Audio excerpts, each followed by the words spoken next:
wasiirka wasaaradda horumarinta maaliyadda Somaliland Dr. Saad Ali Shire ayaa maanta daahfuray kulan hawleed loo qabtay agaasimayaasha guud iyo gudoomiyaasha hay'adaha dawladda Somaliland doorka ay ku leeyihiin nidaamka maamulka maaliyadda ee Somaliland sida diyaarinta miisaaniyadda dakhliga dabagalka iyo isla xisaabtanka iyo sidii ay door muuqda ugu ciyaari lahaayeen nidaamka maamulka maaliyadda ee Somaliland ee BFMka kulankan ayaa waxa ka soo qayb galay wasiirka wasaaradda horumarinta maaliyadda Somaliland xisaabiyaha guud iyo waliba wasiir ku xigeenka waxaana madashaasi ugu horreyn baa ka hadlay isla markaana tafaasiil ka bixiyay ujeedada iyo faa'iidada kulankan uu leeyahay agaasimaha guud ee wasaaradda horumarinta maaliyadda Somaliland mudane Maxamed Cabdi Gurxan isleegi doonaa doorka agaasimaha guud iyo gudoomiyaha hay'adaha dawladdu ay ku leeyihiin tayaynta nidaamka maamulka maaliyadda ee qaranka waynu ognahay oo mas'uuliyadda koobaad sharciga maamulka maaliyaddu wuxuu saarayaa agaasimayaasha guud iyo gudoomiyaasha hay'adaha madaxa bannaan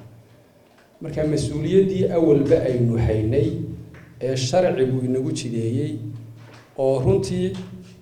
faahfaahin dheeraad ah wasaaradda horumarinta maaliyaddu ay ka samaysay dhinaca xeer nidaamyaha iyo hagayaashaba waxaynu iskugu nimid oo isla eegi doonaa sidii aynu u sii tayayn lahayn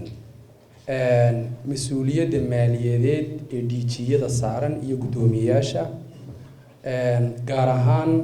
mas'uuliyadda maaliyadeed ee idinka saaran amba inaga wada saaran dakhli soo saarka qaranka mas'uuliyadda maaliyadeed ee inaga saaran mas'uuliyadda kharash gelista la xisaabtanka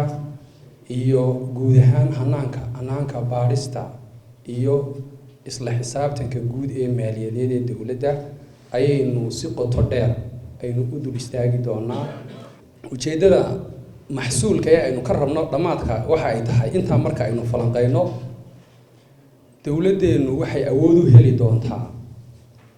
inay maalka ay isticmaalayso ee mas'uuliyadda koobaad ay naga saaran tahay inay noo soo saarto adeeg dawladeed oo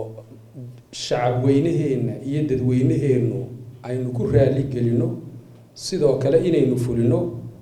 mashaariic wax ku ool ah oo hanaanka loo maray hufnaan iyo kulley tayayn ay ka muuqan doonto gabagabadii kulankaasi ayaa waxaa soo gunaanaday wasiirka wasaaradda horumarinta maaliyadda Somaliland Dr. Saad Ali Shire isla markaana si rasmi ah u daafuray kulankaasi qarankan mishiinka wada ee uu ku socdo ee xilku ka saaran yahay fulinta hawlaha loo igmaday dawladda tawaaydinka marka timaado xilka fulinta wasaaradda amba hay'adda idinka ka mudan wasiirku inta badan wuxuu hayaa xil siyaasadeed hogaamin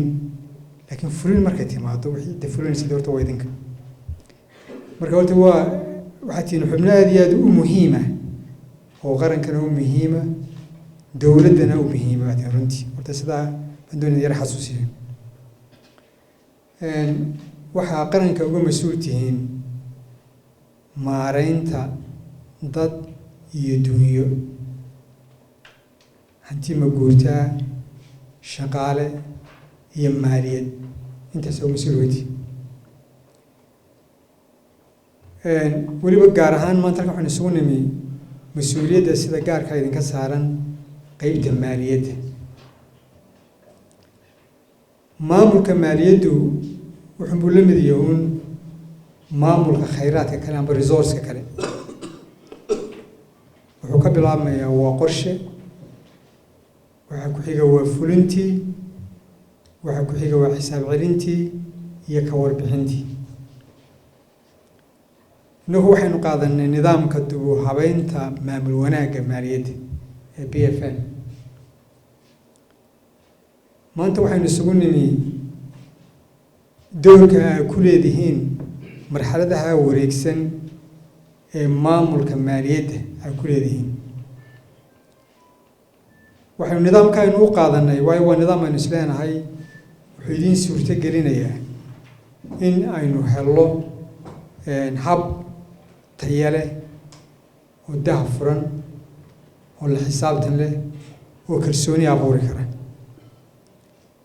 kaas sidii aynu u dhaqangelin lahayn ayaynu doonaynaa maanta wixii xili idinka si gaara idinka saaran inaynu istusaalayno. cabdirashiid cabdiwahaab xuseen Universal TV Hargeysa.